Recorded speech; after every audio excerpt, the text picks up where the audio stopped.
Welcome back to Coast View. I really enjoyed that conversation. If you look back in the history of Coast View, one of the things I enjoy the most is sort of putting the light on leaders who are really making a difference in coastal Mississippi. It really defines this show. And one leader that I've enjoyed working with over a number of years is Greg Cronin, who is the Gulf Coast president for Citizens Bank. And I'm going to go ahead and bring him into the conversation. And first of all, just say good morning to him, and then we'll talk about what we're going to talk about. How you doing, Greg? Hey, Ricky, doing great. Thanks for having me. Listen, I've mentioned Greg's name many times on the show. More recently, for people who followed my extraordinary interest in the notion of maintaining a viable regional tourism effort. I have said of Greg, as he is the current chairman of the coastal Mississippi tourism effort, that he has done a great job of sort of settling things down. And so this meeting, this conversation, just the second half of the show, is just the beginning of many conversations that Greg and I will have. We'll get into sort of the latest at coastal Mississippi tourism, which is all positive. But before we do that, I just want to kind of, I want to tell Greg's story in a much more condensed approach, because normally what I would do with Greg is have an entire show with him. But we'll do this over a series of shows, and it's someone I think you're going to enjoy getting to know better. So, Greg, tell first of all, just kind of what is your current job? What do you do on a day-to-day basis? Well, I'm the market president in essence for Citizens Bank. I help lead our team in terms of growth in loans, deposits, also civic activities. Citizens is a tremendous corporate partner all across the state, and I'm very appreciative of what they have done here. We support a lot of different organizations, and one of the things when we sold Charter Bank, which became Citizens Bank, one of the things that, if you check off if you kind of put all the pluses on one side, one of those things is that Citizens was a great corporate partner, and they have put a lot of resources into the community and helped with that. I also serve on the board of directors, and they give us a lot of leeway to be involved in the community. They support being involved in the community. And through that, over the years, as I've been in banking, I have found that the more you're involved in your community, kind of out of mind somewhat, if you're not involved in your community, and if you're not leading in your community, others recognize that. And where you are, people will come. And so we're very appreciative of the Gulf Coast in terms of accepting the acquisition that took place. And we think overall it's been better for the organization and better for the coast. So you look at Citizens Holding Company. My memory served me correct that it was incorporated in Philadelphia, Mississippi. That's correct. Yeah. So what's the history of Citizens? Well, as you said, it started in Philadelphia, Mississippi. It's about 100 and I'm gonna get the number wrong, but around 110 years old. It's a well-established bank. For years, it really served the Neshoba County market and markets in and around that area. Little by little, they've reached out, or they've gone into other communities, either de novo. With us, it was an acquisition, but we have our banks from Oxford to the Mississippi Gulf Coast. We're solely in Mississippi. Some news that some may not know yet, but is in the process. Yesterday, actually, Greg McKee, who is our CEO, Greg has been there for over, actually, that's the only job he's ever had, is working for Citizens Bank. But Greg is served as the CEO for the last 20 or so years, and he announced his retirement, not his resignation, his retirement yesterday. And so we are in the process of some change here, and I think it'll be positive change. We will be announcing a new CEO probably within the week and everything. But Greg wanted to go ahead and let our team know that he was stepping down, and it's well-deserved. It's a well-deserved retirement. But the bank has a history of, as I mentioned a minute ago, of being very involved civically and helping to drive economic development, those type of things in the communities that they serve. And they really, if you look around the Neshoba County itself and everything, along with the fair, Citizens Bank has played a huge part in the success of the growth of that area over the years. As you go back in your career, you've had a good long stretch in banking, if I remember right, including South Trust Bank. So what's been sort of your banking history? Well, it's kind of short. It's or short to tell and everything, and it's been a lot of fun. I can't say I tell folks I'm probably the one of the luckiest people you'll ever talk to. But graduated from Ole Miss and came out of Ole Miss and was hired by Hancock Bank. Actually, at about the time they were buying the old Pascagoula Moss Point Bank, one of the first bank acquisitions that was on the Gulf Coast in quite a while. And I worked for Hancock Bank, enjoyed it, still a fan of Hancock Bank, have a lot of good friends still there. Back in those days, working for a larger bank, having that experience of a larger holding company was important. Unlike today, we didn't just bankers just didn't walk across the street like they do somewhat today and everything. And so Alabama had the largest holding companies. I was fortunate to hook on with South Trust Bank. I intended to go to South Trust Bank for a couple of years and get back to Mississippi. Got over there, enjoyed it, made a lot of friends. We were acquiring banks in Mississippi at that time. I was in Anniston, Alabama, doing some commercial lending, some in Birmingham, but lived in Anniston. And then shortly after that, moved to Huntsville, where I was senior lender. And then as we got ready to sell South Trust Bank, a gentleman named Wallace Malone, who's one of the brightest CEOs I've ever been around, and had the fortune to work with. Wallace kind of gave me the opportunity to come back to Mississippi, and I came back. I did choose to come back, obviously, as CEO of our Mississippi banks, or I had the choice to stay in Huntsville, and I loved Huntsville. I talk about Huntsville a lot. It's a great economic development environment up there. It's just the energy up there is phenomenal. I use it as an example here a lot. But had the opportunity to come home. We sold South Trust Bank, I think in 2004.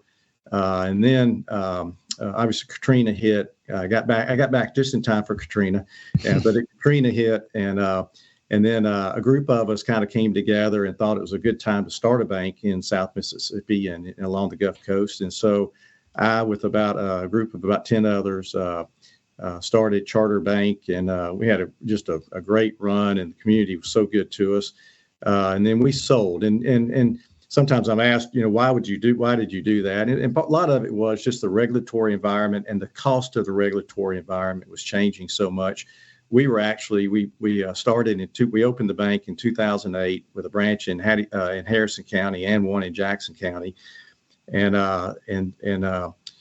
we were very profitable very quickly, just a great team, but the regulatory costs continued to grow. And I think we were one of 5 banks that had started in 2008. All of the other banks, all the other 60 or so banks that started in 07, 08, that time, had already sold. And so we were happy to stay, but when Citizens came along, they already had a footprint and had some branches on the coast, and we thought it was a good opportunity to put us together, and it was good for our shareholders and hopefully good for the community.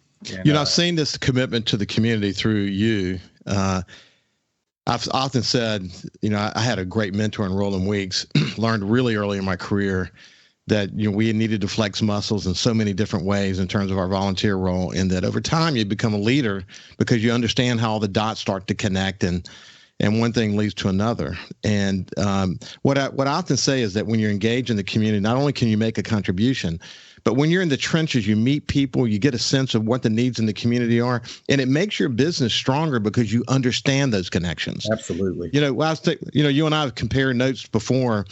I was president of Advance Alabama, had responsibilities for Mobile newspaper and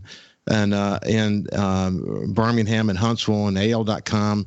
And it spent a lot of time, of course, led the oil recovery planning efforts for Governor Riley. But of all the time that I spent in Alabama and the insights that I got because of the role that I had, the time I spent in Huntsville were probably the most compelling. I often say to people, when Huntsville goes to Washington, they say they're bringing a group of 100. Well, 100 go. That's one of the most organized community efforts I've ever witnessed. Yeah.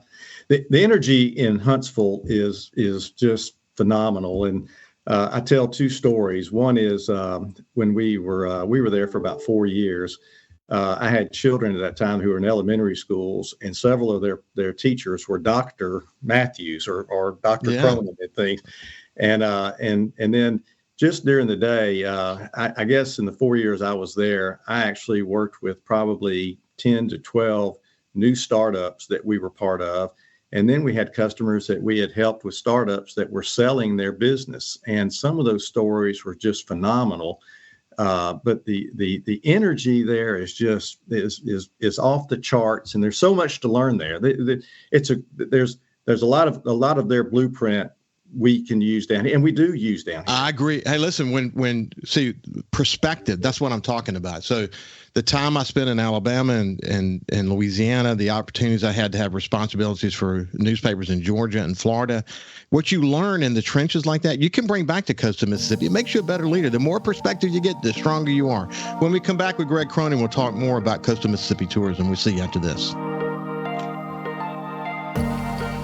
Welcome back to Coast. You have my friend Greg Cronin. He's a banker. He's with Citizens Bank. He's a consummate community leader in so many different ways. Again, that's a common thread to all these people that I talk to on CoastView, this commitment to the community.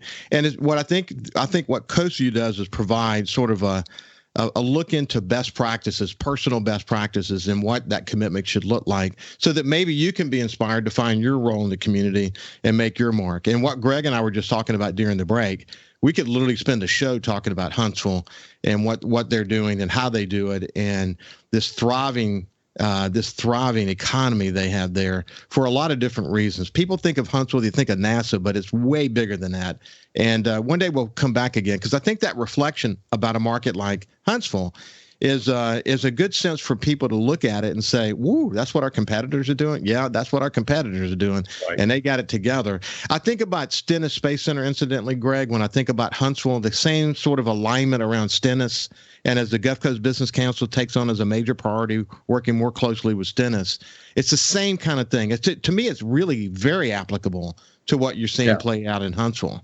Yeah, the piece that we had a lot of success with from a banking standpoint, and where we really helped the community quite a bit, was helping the government contractors that support Stennis. It's not as much the government entity itself, but it's those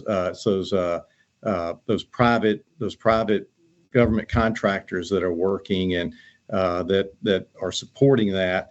And that's where the banking, at least the banking industry, can help. And I think that's a untapped resource that we probably, as a banking community, not just one bank, but as a banking community, could go and that's an opportunity for us. I agree. It definitely is. It definitely is. By the way, we actually published the newspaper on the base.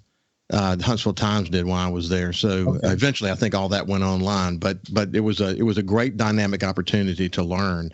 So as I said, I've had the opportunity.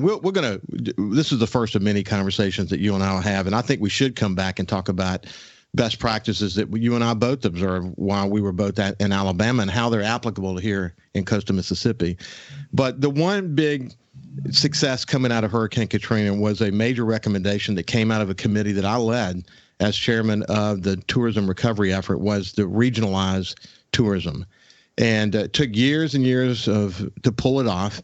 It took a lot of compromise, and it created a bill that created coastal Mississippi. But you never get a bill right the first time. And I think, over time we'll reflect about it and think, okay, there's probably some things we can do to tweak that. That's not what this conversation is about. But I just wanted to commend you, Greg. I was deep in it. You know that I was. And what I observed about your leadership and what you did to sort of go in and settle things down was really something to behold. And I appreciate your leadership. So if you were to sort of give a state of affairs on how things are going these days, what do you say to people? Well, I think one is that we're enjoying a lot of success, and let me go back to the regionalism piece of this and everything. We recently, or at the end of last year, we actually brought our coast delegation together, and one of the things that I shared with them is that we want to be the poster child, so to speak, for regionalism. It is very important. It does work. We had a lot of noise around coastal Mississippi. And a lot of that noise was really more political than it was in terms of the work that was being done there. And so what we've been able to do is through partnerships and through a lot of help from those same political leaders and all, is that we have a new executive director, relatively new. She's actually going on a year in February, but Judy Young. Judy's a very talented tourism executive. We were very fortunate to have her join our team, and she has somewhat put a new she's brought in a lot of new team members, and so that the coastal Mississippi that we saw probably 2 years ago has changed a lot. I'm probably most impressed with the quality of the team that she has put together in terms of what they're doing and all that kind of stuff. But we're making tremendous headway. As I like to say, we've got our head down and we're working on tourism and promoting Mississippi Gulf Coast. And so we had a good year last year. We had some really great events, and a lot of these events that we have that are signature events, cruise and marathon, those type of things, Gulf Coast Marathon, those type of things, kind of hinge on weather, and we all of them, we had great weather for those, and so tremendous success and things like that. But partnerships with Woody Bailey and cruising, that's kind of the benchmark. Bill Fish Classic with Rusty David and their team there and everything. And so, but the answer is that I think we're moving in a very positive direction. The board is working well together. I think we have kind of we did some things to look at where our success was, things that we could share with the community. We put out a dashboard that kind of shares about the number of visitors that we have, the investment. For every $1 that's invested, we get a return of $58 back to the Mississippi Gulf Coast. The Gulf Coast tourism, we represent about 30% of tourism in the whole state.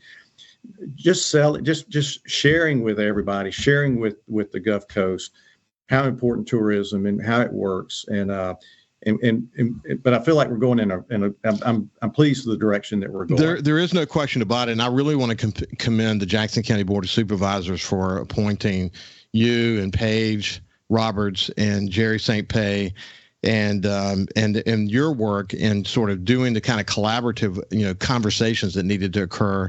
And I also think that the political dabbling that was happening, that's subsided a whole lot. And we're back focusing externally instead of internally. Right. We'll continue the conversation, Greg. We're out of time for the day, but it's been a pleasure, my friend. Thank you. Thanks for having me. Always appreciate talking about. Have a great day, and we will see you Monday. See you Monday.